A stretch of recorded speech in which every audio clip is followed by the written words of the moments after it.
Bem, meus amigos, boa noite. Que a paz de Jesus, e o seu infinito amor nos envolvam nessa noite de hoje e nos ajude principalmente a encontrar as palavras, as respostas que possam nos ajudar a seguir as nossas vidas. A gente procura a casa, em casa espírita ou qualquer casa de oração, nesse intuito de buscarmos coisas que respondam às nossas necessidades mais profundas, que vocês possam encontrar isso aqui hoje e que a espiritualidade maior possa também nos inspirar, para que a gente possa ser um instrumento adequado para a partilha da mensagem de hoje. Queria convidar todos inicialmente para nós fazermos a nossa prece inicial, então que nós possamos nesse momento mentalizar a imagem de Jesus, nosso mestre e guia espiritual, de braços abertos e olhar generoso, nos convidando para esse encontro de hoje e que nós possamos, movidos por esse chamado, movidos por esse convite, que possamos dizer: Senhor Jesus, graças te damos mais uma vez pela oportunidade de estarmos aqui reunidos em Teu nome para meditar sobre o Teu Evangelho. Nós rogamos a Ti, amado Mestre Jesus, que derrame sobre nós as Tuas bênçãos divinas, que os Teus mensageiros da paz possam nos acolher, possam nos envolver com bênçãos de amor e possam aliviar os nossos corações e abrir as nossas mentes para o entendimento das Tuas palavras. Cuida de nós, hoje e sempre, que assim seja. Bem, meus caros, os caros colegas que estão aqui presencialmente, os colegas que também estão aí no YouTube, online acompanhando aqui, e aqueles que também irão ver depois, essa nossa palestra. Hoje nós estamos fazendo um fechamento de um trabalho que já tem sido feito há alguns meses sobre o livro Pensamento e Vida do Emmanuel, que é o livro que vem orientado às nossas palestras aqui no Centro Espírita Boa Nova aos sábados, já há algum tempo. O projeto Consciência Iluminada é um projeto que ele busca, através de reflexões sobre algumas obras da literatura espírita, à luz dos ensinamentos de Jesus, trazer um movimento de reflexão íntima, um movimento de reflexão moral sobre as nossas ações, as nossas atitudes, para que nós possamos nos orientar melhor, encontrar a nossa bússola espiritual para seguirmos a nossa trajetória em direção a Deus, em direção à felicidade, que tanto nós almejamos. E hoje a gente vai trabalhar com o último capítulo desse livro, cujo título é Amor. Então, eu me senti desafiado quando eu vi esse tema, porque aparentemente falar de amor é muito fácil. Muito fácil porque tem muita literatura que fala sobre isso. Eu poderia estar falando horas e horas aqui sobre essa temática, mas ao mesmo tempo é um tema muito difícil de se abordar, até pela dificuldade que muitas vezes nós encontramos hora de compreender a ideia real, do significado do amor, ou então a dificuldade que nós encontramos de praticá-lo, de fazer esse movimento, de pô-lo em ação em todas as nossas ações cotidianas. Então, é um tema simples, um tema de uma palavra muito pequenininha, mas uma palavra que ela tem uma centralidade muito grande, em todo o processo de construção espiritual, né, que nós fazemos, seja, né, seja aqui na doutrina espírita, seja nas outras igrejas cristãs, no catolicismo, no meio evangélico, seja, né, nas religiões afros, nossos irmãos umbandistas, candomblecistas, nas religiões orientais, né? Então, todas as religiões do mundo, né, que tem uma proposta de melhoramento espiritual do ser humano, tem como centralidade o amor. Então, ao mesmo tempo que é uma palavra muito simples, está muito presente no nosso cotidiano, né, ela carrega uma profundidade, uma densidade muito grande, do qual a gente não pode, né, se furtar, né, de refletir, né?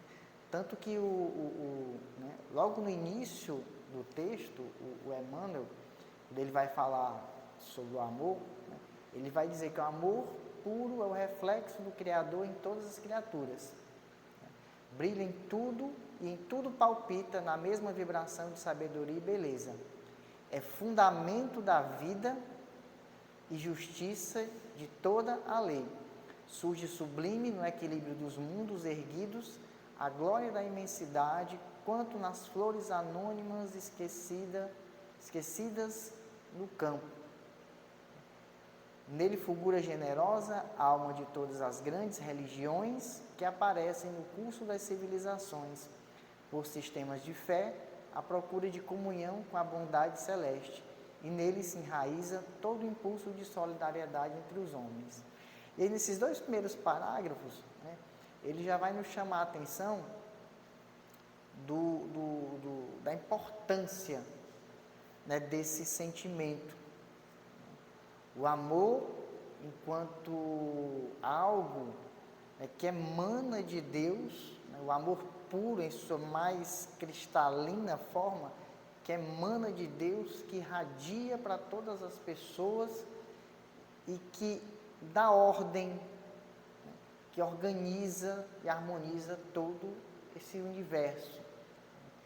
Então, se a gente fala, né, que vivemos num cosmos, né, o cosmos é uma palavra grega que é o contrário de caos, né? Cosmos é ordem, é harmonia, organização, né? Então, se a gente vive, né, num universo tão organizado por leis naturais que definem, né, toda a estrutura de todas as coisas, que organiza a vida, que organiza a vida da menor bactéria até o ser mais complexo, que possa existir, né, que no universo que talvez nem nós conheçamos, né, toda a complexidade do universo, nós não conhecemos essa complexidade do universo, né. O fato é que, né, tudo se organiza, né, com base no amor, né. Então, se a gente fala de um Deus que é criador, a gente está falando de um Deus que criou tudo que existe por um gesto de amor. Então, estamos envolvidos, né, nesse amor divino o tempo todo, né, que é aquilo que o apóstolo Paulo vai dizer, né? Ele diz que em Deus vivemos, em Deus nos movemos. Então, assim, a irradiação do divino é a própria irradiação do amor que está nos cercando, nos envolvendo a cada instante. No segundo parágrafo aqui, o Emmanuel ele vai falar né, de quanto esse amor ele vem modelando, né, as nossas existências, a humanidade como um todo, né, no curso das civilizações, né, esse amor ele vem burilando os nossos corações para que nós nos tornemos pessoas mais sensíveis, mais humanas, mais virtuosas, né? Então, se a gente faz um comparativo, né, do que era o homem da Idade da Pedra, o que era o homem na Idade Antiga, né, e o ser humano que nós somos hoje, é sensível perceber uma melhora, né, uma melhora moral. Ainda estamos muito distantes, né, do que seria o ideal, né? Mas quando a gente olha, né, para o nosso passado evolutivo, a gente percebe o quanto que a gente avançou, né? E a ordem dessa evolução tem a ver com todo esse processo de amor, né? Que também cria, como ele diz, enraiza e cria todo o impulso de solidariedade entre os homens. É impossível qualquer forma de solidariedade sem o amor. E aí ele vai continuando o texto, né, falando que o amor como uma esperança silenciosa do céu. Né? E aí ele vai dizer, vemo-lo, o amor, como silenciosa esperança do céu, aguardando a evolução de todos os princípios e respeitando a decisão de todas as consciências. E aqui ele vai dizer, né, o amor como como algo que não se dá por imposição. Né? O amor é um convite. Né? Ele vai dizer, né, respeitando a decisão de todas as consciências. Por isso que nós não estamos no mesmo grau evolutivo. É que a gente está, né, em vários níveis evolutivos diferentes, em vários mundos, porque a nossa liberdade de consciência, né, né, ela faz com que esse amor que se irradia o tempo todo entre nós, ele só seja absorvido por nós na medida que nós aceitamos esse amor, né, nos transformar. Ele nunca deixa de nos envolver, né, mas é preciso que nós aceitemos que esse amor entre em nossos corações e nos transforme. Por isso que ele é a esperança que vem do céu. Né. E aí em seguida ele vai falar que o amor está em tudo. Né. O amor, ele vai dizer assim, mercê da semelhante bênção, cada ser é acalentado no degrau da vida em que se encontra. Ele vai falar, o verme é amado pelo Senhor, que lhe concede milhares e milhares de séculos para levantar-se da viscosidade do abismo, tanto quanto o anjo que representa junto ao verme. Então, desde o verme, a bactéria, a menor bactéria do mundo, né, ao ser mais evoluído, que são os anjos, os seres mais evoluídos, todos nós somos acalentados por esse amor. Né. Isso também está muito claro no Evangelho de Mateus, quando ele vai dizer, né, que a luz de Deus, né, ilumina a todos, os justos e os injustos. Né. Então, mesmo nós quando estamos em condição de muito erro, né, nós estamos em condição de muita recusa, né, negação de abraçar essa nossa jornada espiritual, mesmo quando estamos, boa noite, praticando, né, coisas que são contrárias aos ensinamentos divinos, boa noite, nós, né, ainda assim estamos sob essas bênçãos, né, porque não é negada a nenhuma criatura, né, nenhum ser, né, racional ou não, né, não é negado essa bênção do amor. Né? E aí ele continua dizendo, né, que na árvore em que se aninha o pássaro indefeso pode acolher-se a serpente com suas armas de morte. Né? Mas essa mesma árvore também, né, é aquela que acolhe o passarinho, né, que está lá, né, o passarinho servindo de proteção. Né? Então, se a gente imaginar o amor de Deus como essa árvore, ela abriga a todos, né? Ela cuida de todos, ela envolve a todos. E em seguida, ele vai trazer a ideia do amor, né? Ele diz, repetimos, que o amor é o reflexo de Deus, nosso Pai que se compadece de todos e que ninguém violenta. Embora, em razão do mesmo amor infinito com que nos ama, determine que estejamos sempre sob a lei da responsabilidade que se manifesta para cada consciência, de acordo com suas próprias obras. Então, ele vai dizer que o amor está ali, né, à disposição de todos. Né, mas é parte desse plano de amor também, né, o processo educativo. Por isso, as leis. Que leis são essas? As leis divinas. Onde é que elas estão? Elas estão em nossa consciência. São aquelas leis que nos dizem, né, o que é preciso fazer para a gente encontrar a nossa plenitude, para a gente encontrar a nossa felicidade, para a gente encontrar a nossa paz. Então nós temos, né, essas leis cravadas na nossa consciência, porque pelo simples fato de que, né, por pior que seja a pessoa, né, ela nunca vai deixar de, em algum momento, desejar o bem, nem que seja para os seus. Né? Ninguém é tão ruim ao ponto de desejar maldade para todo mundo, inclusive para os seus e para si mesmo. Não. Então, a gente sempre tem essa semente, né, de bondade, que é a consciência divina que está implantada dentro de nós, que precisa desabrochar, precisa despertar.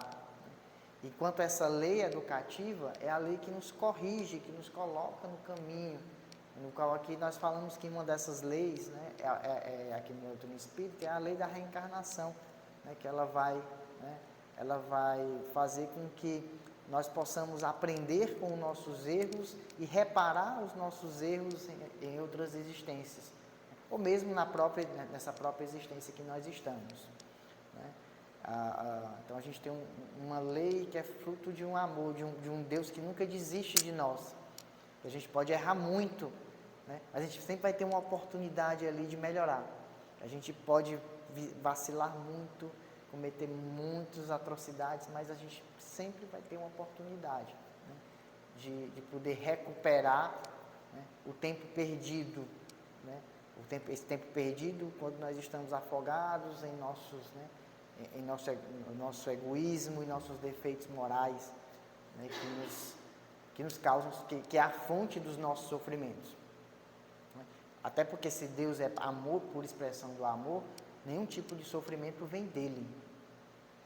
Todo sofrimento é consequência da desarmonia, do distanciamento daquilo que é o amor, daquilo que são as leis divinas, né, para a nossa vida.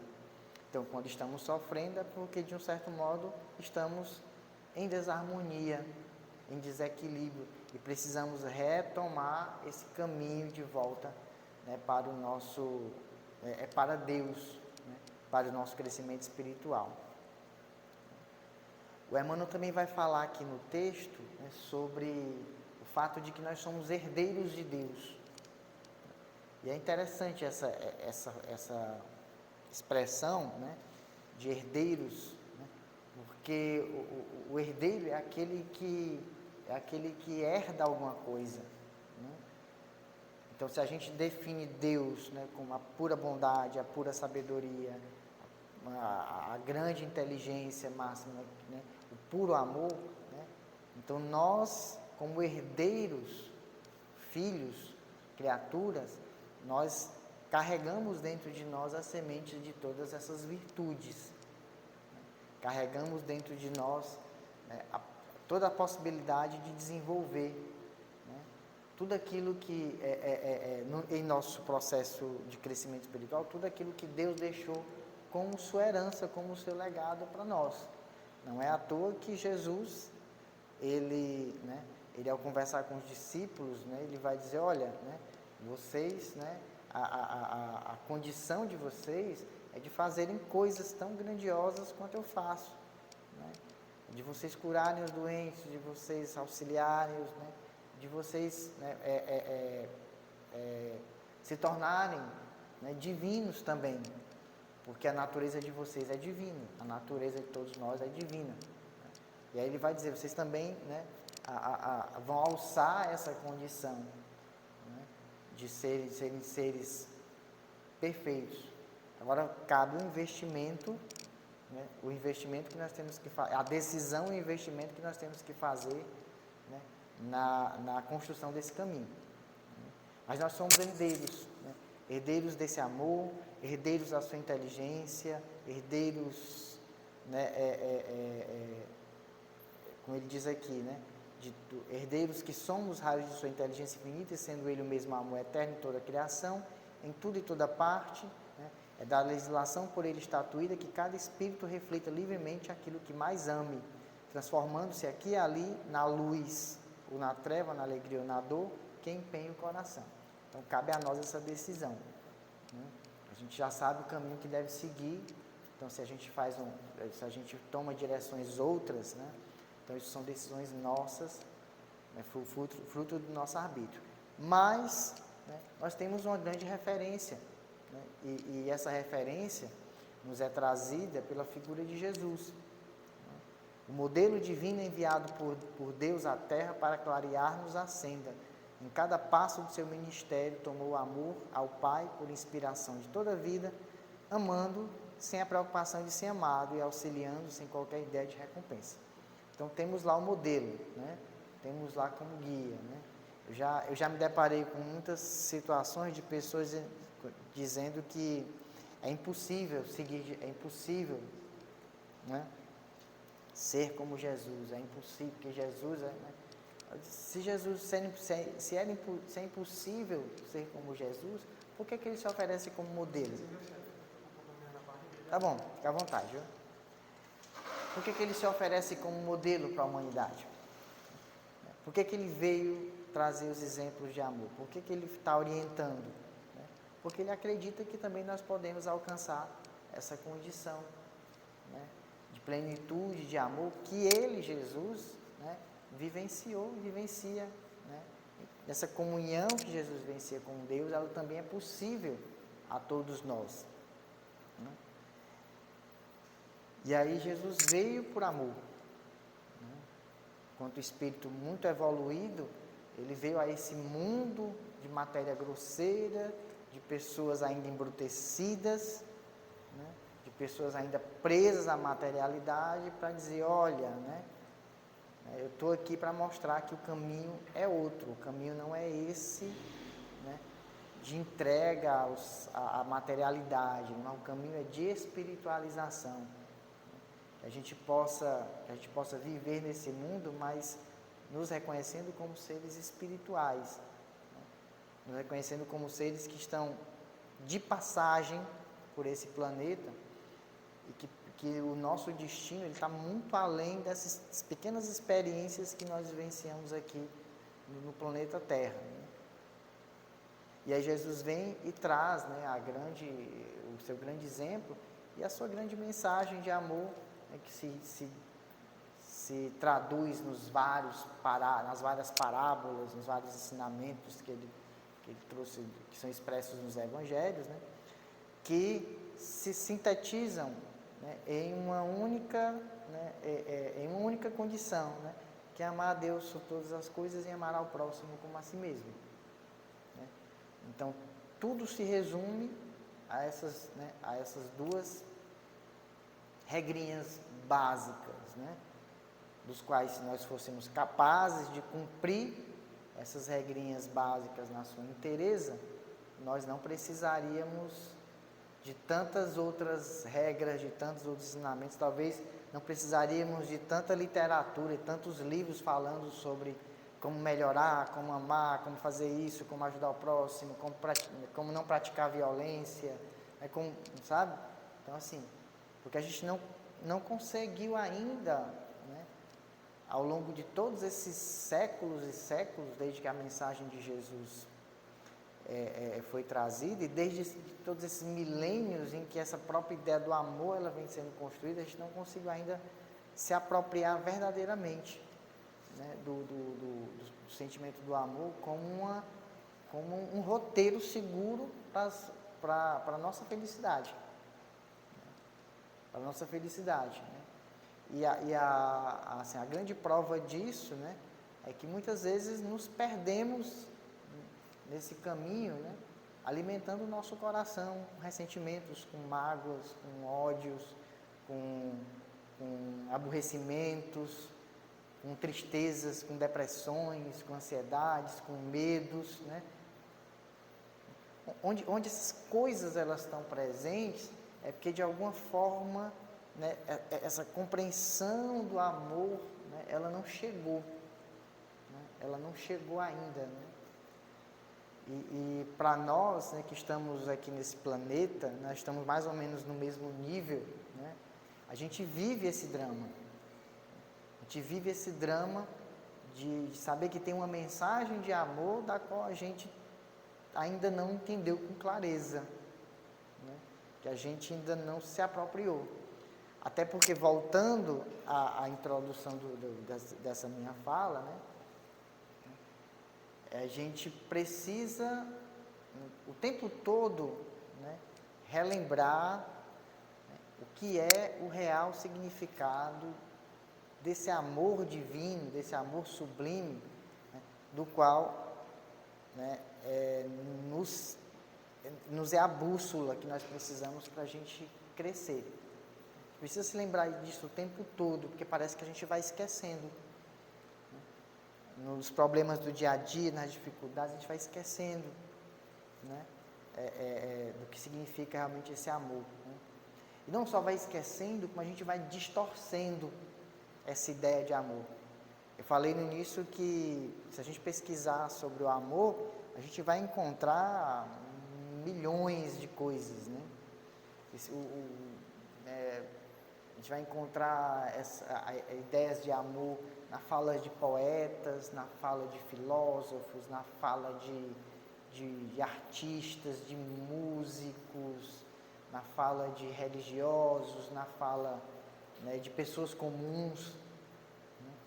Mas a grande questão é a gente entender realmente se todo mundo está falando do mesmo amor, né?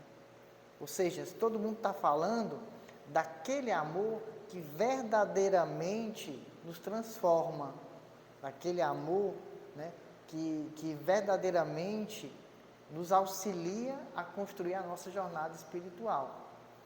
Porque a gente fica perdido muitas vezes em formas de amor, que muitas vezes nem amor às vezes é mais uma distorção, mas formas de amor mais embrutecidas, né? Menos refinadas, e a gente acha que esse tipo de amor é o amor que Deus quer que a gente pratique, e na verdade ele não é, né? E isso me fez lembrar na Antiguidade Clássica, por exemplo, né? Os gregos, eles tinham três definições de amor, né? Até para ajudar as pessoas a entender qual era o amor que realmente, né, era o amor mais refinado, mais sublime, é aquele que mais possibilitaria o sujeito a se desenvolver moralmente, né? E aí ele trazia as três formas, né? A primeira forma que ele chamava de eros, que é o amor romântico, né? O amor do desejo, o amor da paixão, esse amor muitas vezes que se dá entre casais, né? Entre as pessoas, né? Da atração física, né? Isso é uma forma de amor, né? É a forma de amor mais refinada para que a gente possa chegar a Deus? Não, né? Mas é uma forma de amor que faz com que as pessoas elas possam se aproximar umas das outras, que elas possam se cuidar, que elas possam se ajudar, que elas possam, né, se manterem unidas, né, ao longo das suas existências, né?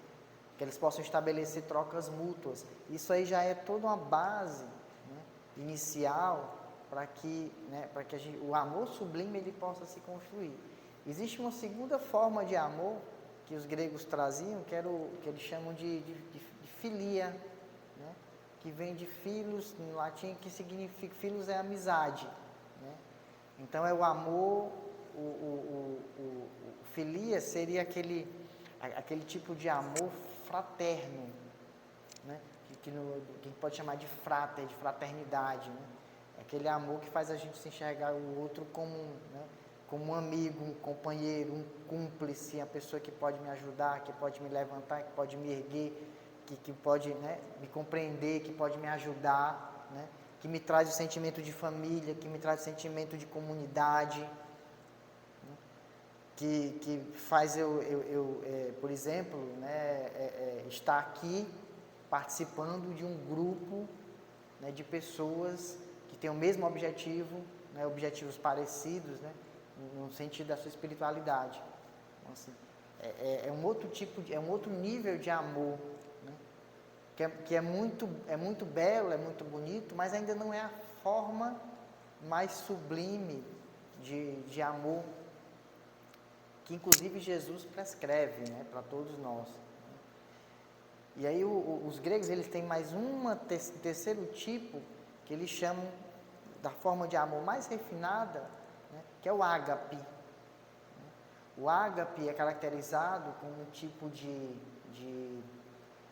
amor que te conecta com tudo e com todas as coisas, né? Então, o ágape é a conexão com a natureza, é a conexão com a humanidade do outro, é o sentimento de pertença, nós pertencemos todos a um, né, a um todo, né? Precisamos todos uns dos outros, precisamos nos amar, nos cuidar uns aos outros, né? Esse sentimento de que, né, precisamos todos estarmos unidos, integrados, né? É aquele sentimento que faz você se admirar, se encantar, né, com a beleza do pôr do sol, com um filhote que nasce de um animal, né, ou né, com coisas bem simples do cotidiano, que você se encantar com o desabrochar de uma flor, né, você se comover ante um gesto de altruísmo de outra pessoa, né, de uma pessoa que ajuda a outra, né, esse sentimento que te faz ter vontade, né, de acolher tudo, de respeitar tudo, de reverenciar tudo como importante, como sagrado. Então, esse ágape, na verdade, ele é, né, a forma de sentimento mais sublime que nós podemos ter, né, em termos do que nós chamamos de amor, né? E é esse sentimento, né, que Jesus, né, ele vem trazer, ele vem reforçar. Tanto que depois, né, que teve um momento na história do cristianismo que as ideias gregas de Platão, elas foram incorporadas à igreja, né?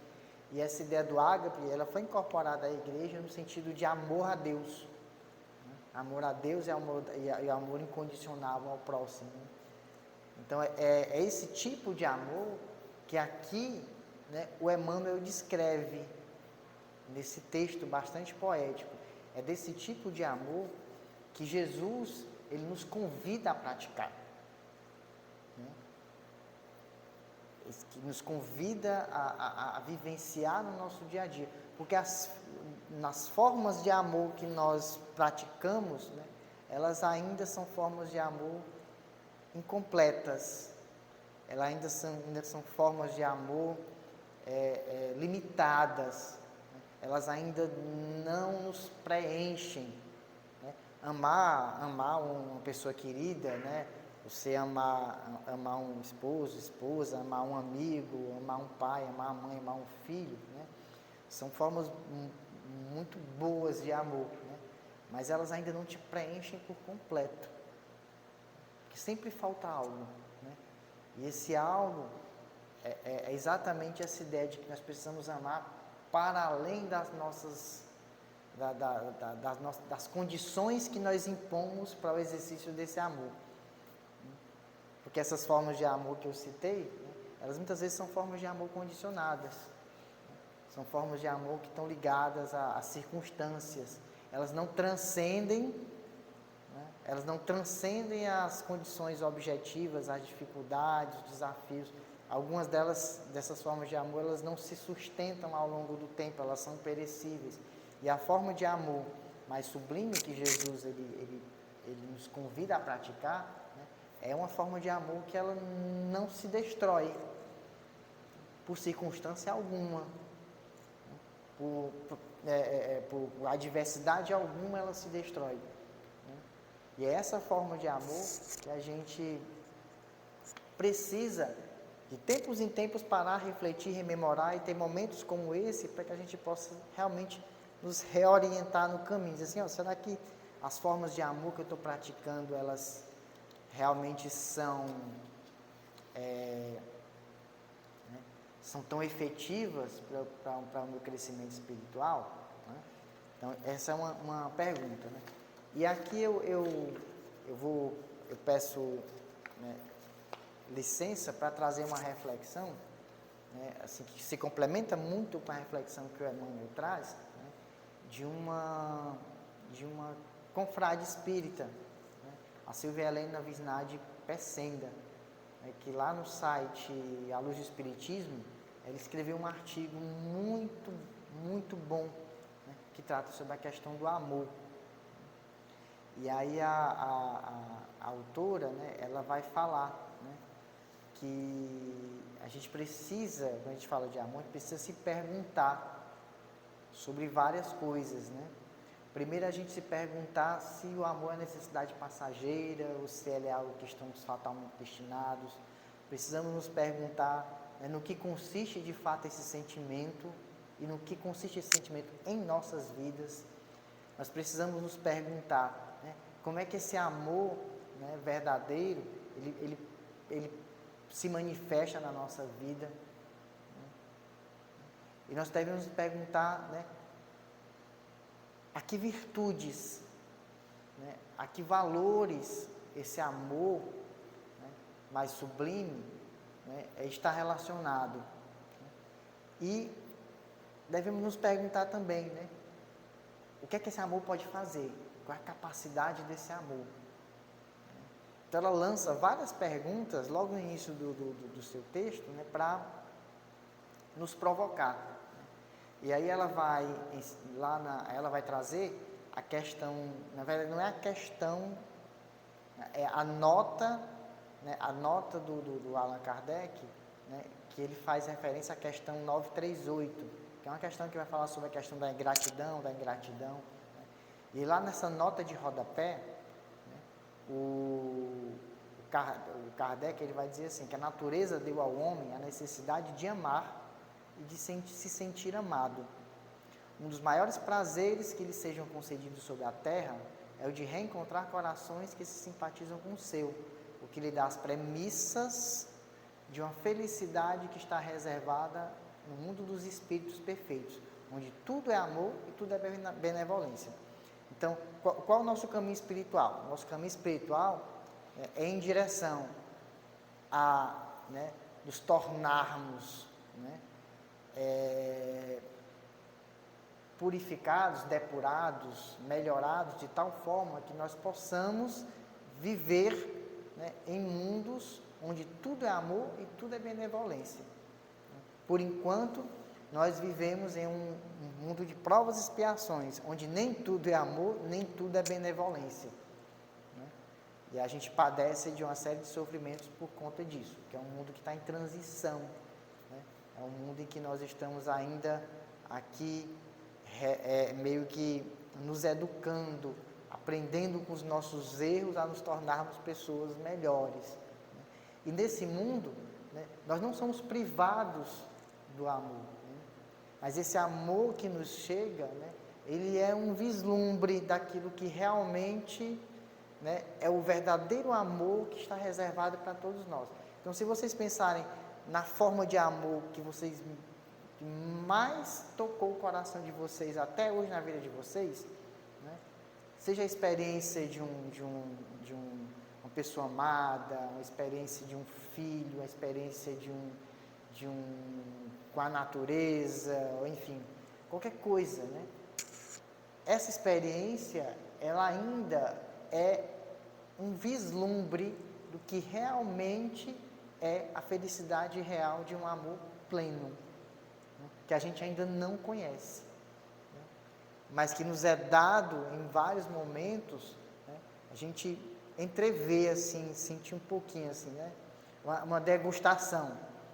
Em alguns momentos a gente está vivendo essa degustação desse amor aqui, nos momentos em que nós nos reconciliamos, nos amamos, nos cuidamos, né, uns dos outros, os momentos em que nós cuidamos da natureza, dessa criação toda que nos envolve, no momento que nós devotamos nosso tempo, nossa atenção, nossa disposição, nossas energias para o serviço do bem. Então a gente vai entrever isso, né? Mas isso é só a degustação daquilo que realmente é o amor sublime que nos espera. né? Né? E aí a autora nos leva à grande questão, né? Do que é o amor e como é que ele se manifesta. Né? Que a gente pode, a essa altura do campeonato, se perguntar, bem, você está falando desse amor puro, desse amor sublime, que ele é assim, que a gente entrevê, que ele é um amor, né? Mas como é que a gente vai chegar nele? Né? De que forma a gente vai entendê-lo melhor, com mais clareza? Né? E aí a autora ela vai trazer, né, e eu concordo muito com ela nesse sentido, porque eu já trouxe aqui em outros momentos, né, uma das melhores definições de amor, do amor sublime, do amor puro, do amor divino, né, que está lá na primeira epístola dos Coríntios, né, da carta de São Paulo aos Coríntios, né, no capítulo 13, versículos de 1 a 13, em que o apóstolo Paulo ele faz um cântico, né? Não é só uma fala, é um cântico sobre o que seja um genuíno amor. E aí essa epístola, que todo mundo conhece, mas eu vou dizer aqui para a gente só refrescar a memória e acessar, né, essa memória afetiva em nossos corações, né, que ele diz assim, ainda que eu fale a língua dos homens e dos anjos, se não tiver amor, serei como bronze que soa ou como símbolo que retine. Ainda que eu fale a língua dos homens, eu posso ter todo o conhecimento do mundo, mas se eu não tiver amor, né, eu sou seco, eu sou frio. Né? Ainda que eu tenha o dom de profetizar e conheça todos os mistérios e toda a ciência, ainda que eu tenha tamanha fé a ponto de transportar montanhas, se eu não tiver amor, de nada valerá. Aí ele faz outra comparação, né? Bem grande. Eu posso ter toda a sabedoria do mundo, posso conhecer todas as coisas, né? Eu posso ter essa fé, uma fé em mim, uma fé interior que move montanhas, mas se meu coração não tiver amor, isso nada serve. Né? E a grande prova disso é que enquanto a gente tiver muita inteligência e pouco amor, né, a gente vai ter muita tecnologia a serviço, né, a serviço da nossa destruição, a serviço do mal, né? É o que a gente vê hoje, né? Tanta tecnologia, tanta coisa maravilhosa que podia servir só para o bem, mas pela falta de amor ela vai servir a propósitos escusos, propósitos maléficos, né? Faça. Ok.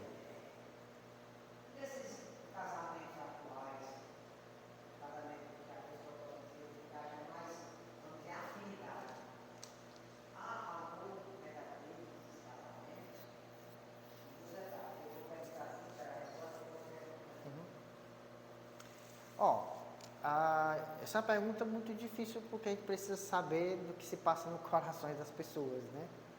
Mas o fato é que, assim, se a gente pegar de um modo geral, né, quando a gente pensa, né, no que os casais hoje entendem por amor, né, a gente vai perceber que, né, existe um distanciamento, né, dessa ideia de amor, né, enquanto cumplicidade, compromisso, né?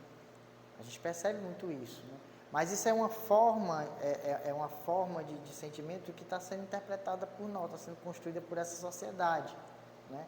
As relações descartáveis, a ideia de que as pessoas elas podem ser substituídas, a ideia de que, né, né, a ideia de que as coisas elas, né, elas não precisam ser sólidas, elas não, né? Então então tudo isso vai gerar, né,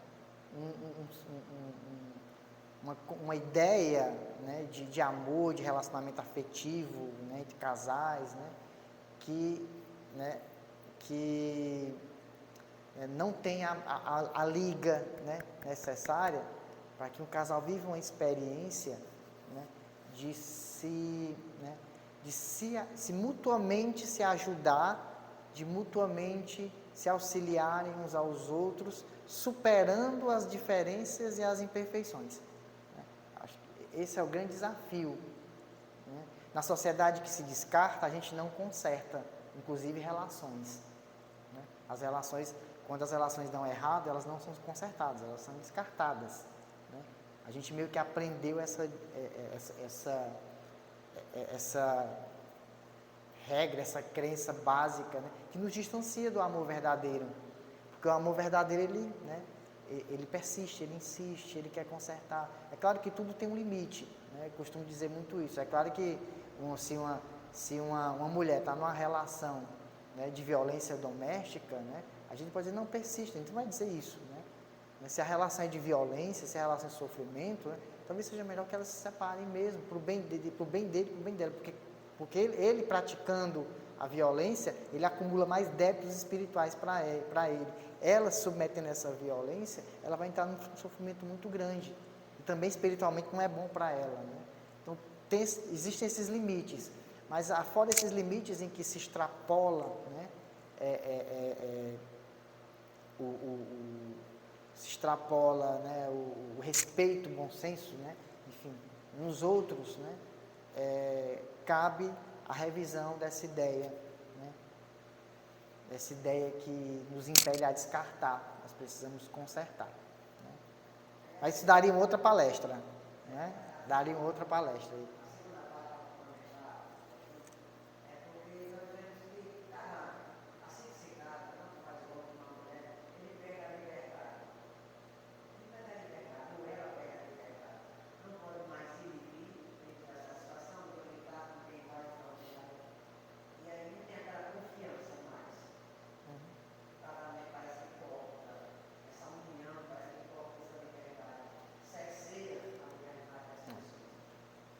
Mas existe uma questão que, inclusive, hoje se discute muito, né?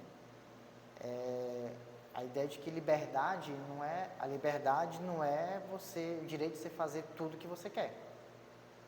Né? Isso é uma visão errada de liberdade. Nós vivemos numa sociedade, somos seres humanos, toda a nossa liberdade é consensual. Né? A minha liberdade, ela termina, né, quando essa liberdade, ela fere a integridade física, psicológica, né, afetiva, social do outro. Né? Eu não posso exercer uma liberdade que prejudica o outro. Né? Então, isso não é liberdade. Né? Então, há uma confusão muito grande com essa ideia. E numa relação de casal, por exemplo, né, toda liberdade é consensuada. Você não se algemou ao outro. Você escolheu casar com o outro. E se escolheu casar com o outro, você escolheu que as liberdades seriam negociadas. Né? Então, esteja sujeito a isso. Né? O que acontece é que muitas vezes duas pessoas se casam e querem continuar vivendo a mesma vida de antes, como se isso fosse possível. Eu sou casado, mas quero viver como solteiro. Né? Então você não entrou no casamento, de fato. Né? No que implica, né? Porque o casamento, ele não, a ideia de que casamento vai tirar a liberdade, né? Isso depende muito de quem está vendo o casamento. Né? Se a pessoa já vem com esse pensamento de que, né, de que liberdade para ele tem o direito de fazer o que ele quiser, e ele sabe que não pode, porque numa sociedade com leis ninguém faz o que quiser, eu não posso chegar ali e tirar minha roupa e fazer xixi na rua. Eu não posso chegar num restaurante, chegar lá, encher o prato, comer e ir embora sem pagar. Né? Mas nem por isso eu não sou uma pessoa livre. Né? Porque liberdade não tem a ver com esse negócio de fazer o que você quiser. Né? Tem a ver com o fato de que você, principalmente no sentido espiritual, religioso, liberdade tem a ver com o fato de que você não se apega ou não se escraviza a todas as coisas que te impelem a agir de um modo tal, então você está sempre acima disso. Né? Então, o poder de assim, a liberdade, ela se expressa muito na liberdade que eu tenho para dizer não do que na liberdade que eu tenho para dizer sim. Porque muitas vezes eu estou dizendo sim e eu estou, na verdade, sendo escravo dos meus desejos, das minhas necessidades, estou sendo escravo dos meus vícios, estou sendo escravo dos meus medos, estou sendo escravo, né, de uma série de coisas. E aí eu não enxergo isso. Enquanto que o não, né, seria um ato de libertação. Né? Seria, a verdadeira liberdade estaria nisso, né? Que é o que difere, por exemplo, a renúncia da anulação. A anulação você é imposto a você, né? É cerceado, né? Escolhas, né? E possibilidades. A renúncia não, você que decide. Né? É algo próprio. Né? Sim, de uma ideia errônea de amor, né? A gente está falando aqui disso, né? Então, assim, do que é realmente, né, o amor. E aí, voltando aqui à questão, o apóstolo Paulo, ele vai falar, né, assim, quando ele fala, ele continua aqui, né, aí diz assim, o amor é paciente. Olha, para a gente ter uma ideia, tocando nessa sua pergunta aí, o que é o amor? Aí o Paulo vai dizer, o amor é paciente, o amor é benigno, o amor não arde em ciúmes, o amor não se ufana, né, ou seja, não se envaidece, o amor não se soberbece, né, o amor não se conduz inconvenientemente. Né? Então, o amor não gera coerção, pressão, constrangimento. Né? Não é interesseiro, não procura interesses. Né? O amor não se exaspera, ou seja, não é algo exagerado. Né? Não se ressente do mal, não se alegra com a injustiça, mas regozija-se com a verdade. Tudo sofre, tudo crê, tudo espera, tudo suporta. Então, se a gente pensa numa ideia de como é que nós possamos ser livres, né? É ser livres vivendo esse tipo de amor. E aí o que eu acho muito interessante é que a autora aqui, ela vai trazer, né, inclusive eu vou até, agora é hora de ligar a televisão, vou mostrar aqui para vocês, né, uma síntese que eu fiz aqui deixa eu pegar bem aqui, uma síntese que eu fiz, deixa eu ver o USB tá, o pendrive aqui se está funcionando, pronto.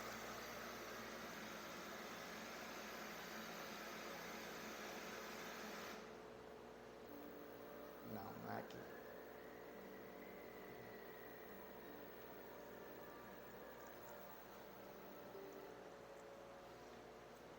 Exatamente isso aqui que eu queria mostrar para vocês, que é o nosso fechamento aqui sobre o amor, né?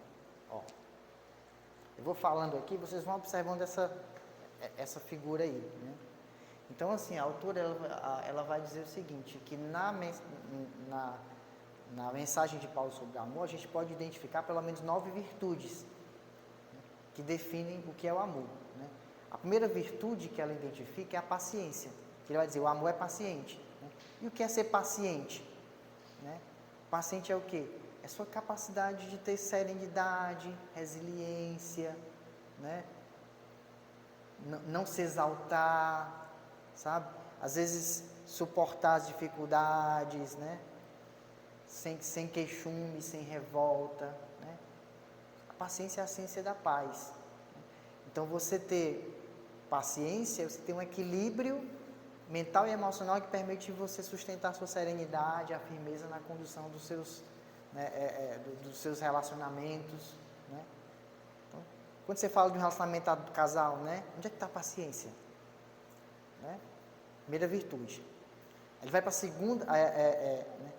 O Emmanuel, lá em Consolador, ele vai dizer: a verdadeira paciência é sempre uma exteriorização da alma que realizou muito amor em si mesma para dá-lo a outrem no exemplo. E aí você tem a segunda, né? A tolerância, segunda virtude.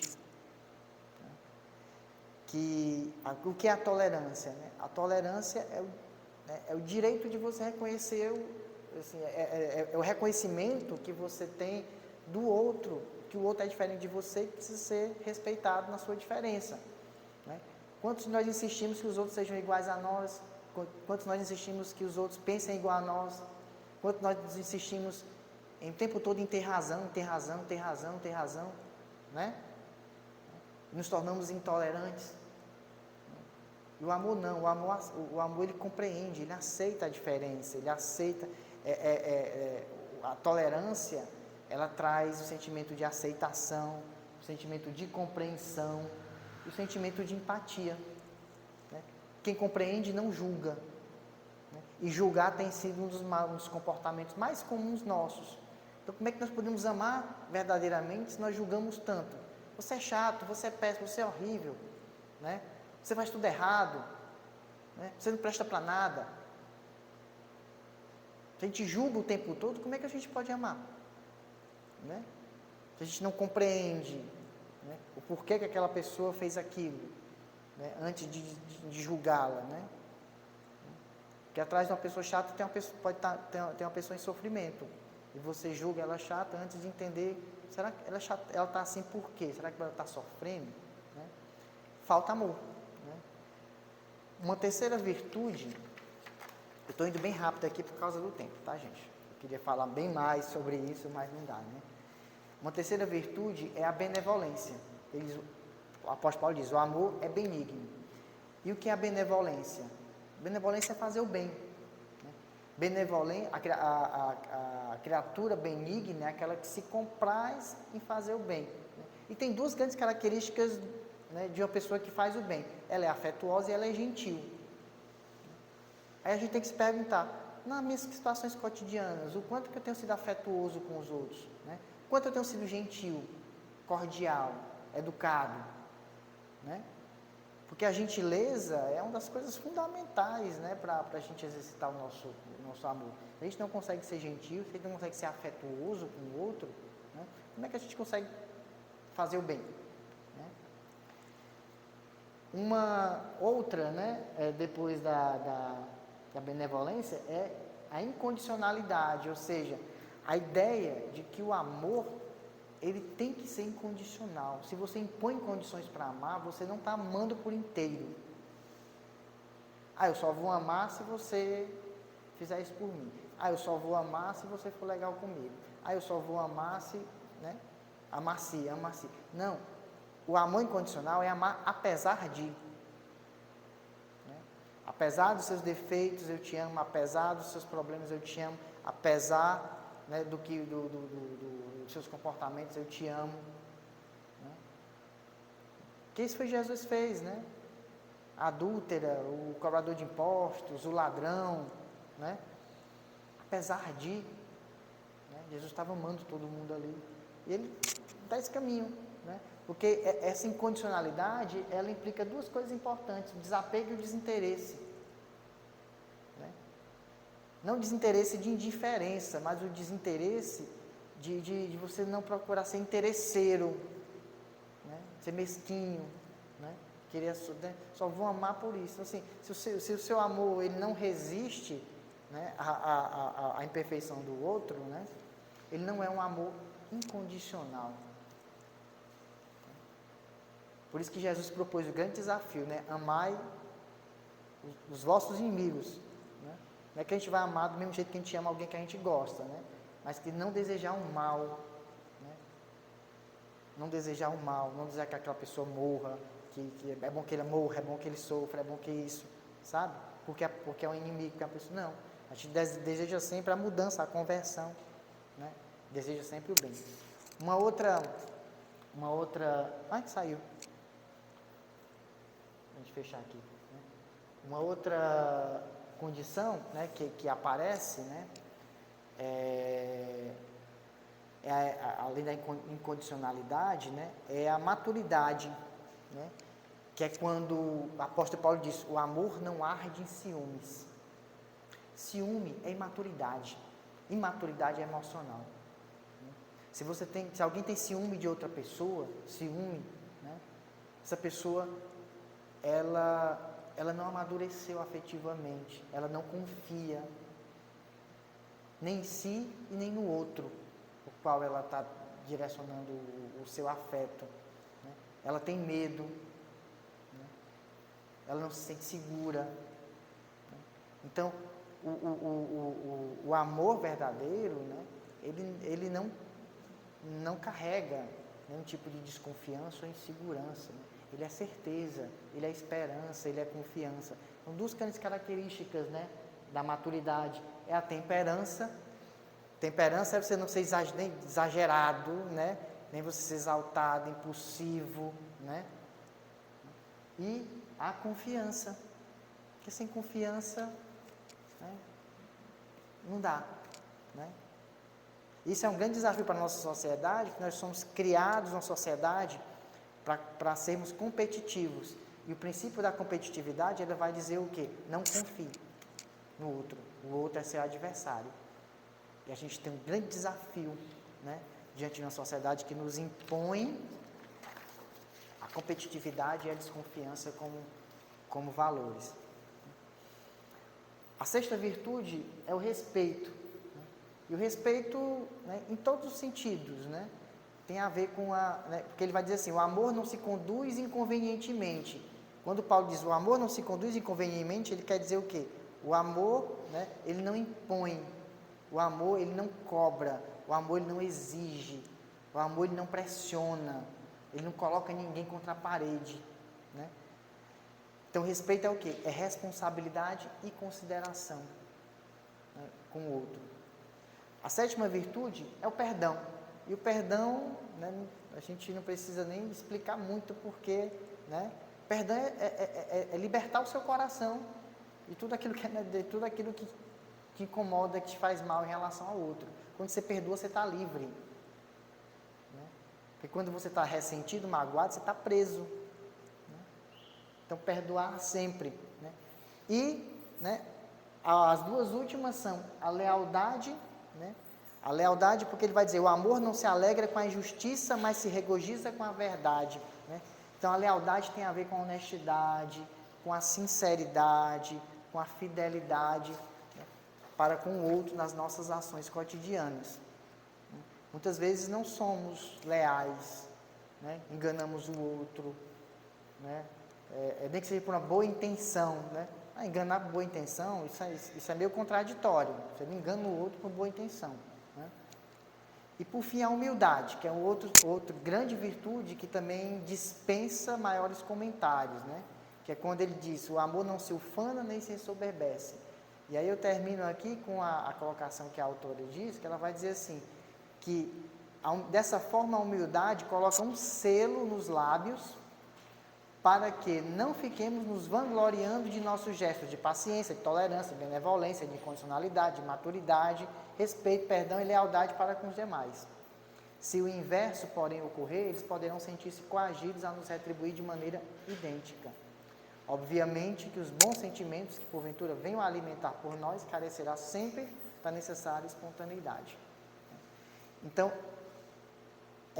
essa síntese, né, que o apóstolo Paulo fala sobre o amor, né, é exatamente para dizer o que eu mostrei bem aí nesse gráfico. Eu fiz esse gráfico mostrar o quê? Que todo e qualquer tipo de virtude, de bom sentimento, né, ele orbita em torno do amor. O amor, ele é a fonte de todas as nossas virtudes. Então, como é que eu vou praticar amor? Praticar amor sendo honesto, sendo justo, sendo responsável, tendo consideração, temperança, confiança, desapego, desinteresse, afetuosidade, gentileza, benevolência, tolerância. Começa com essas coisas, né? Não precisa fazer tudo de uma vez. Você começa com uma, com outra, e você está começando a construir, né, essa verdadeira imagem do que realmente é esse amor divino, esse amor que Jesus nos pede a praticar todos os dias. E aí eu encerro aqui com esse recado, né, com essa reflexão, né, do quanto nós devemos, né, repensar as nossas vidas, as nossas ações, para entender realmente, será que eu estou amando de verdade ou estou num auto-engano, né, nas minhas experiências com o outro? Né? Porque, vou terminar aqui com uma frase eu acho muito bonita, de um líder espiritual, né, chamado Osho, que ele vai dizer assim como respirar é vida para o corpo, o amor é vida para a alma. Então, cuidemos da nossa alma praticando o amor. Esse é o único caminho. Tá? Então, muita paz, muita luz. Tem algum recado? Não, né? Então, que nós possamos, nesse momento, nossa prece final, agradecer ao Cristo Jesus pelas bênçãos de hoje, por esse momento de reflexão. Nós te agradecemos, Senhor Jesus, te agradecemos aos irmãos ceareiros da paz, que cuidam dessa casa, que nos envolvem com suas vibrações de amor, para que cada pessoa aqui nessa casa hoje, elas possa retornar aos seus lares com um coração energizado, um coração cheio de fé, cheio de esperança e com propósito de mudança, de tentar, de perseverar, de buscar dar o melhor de si para encontrar-se no caminho do amor, no caminho da paz. Abençoa-nos, Jesus, cuida de nós, hoje e sempre, que assim seja.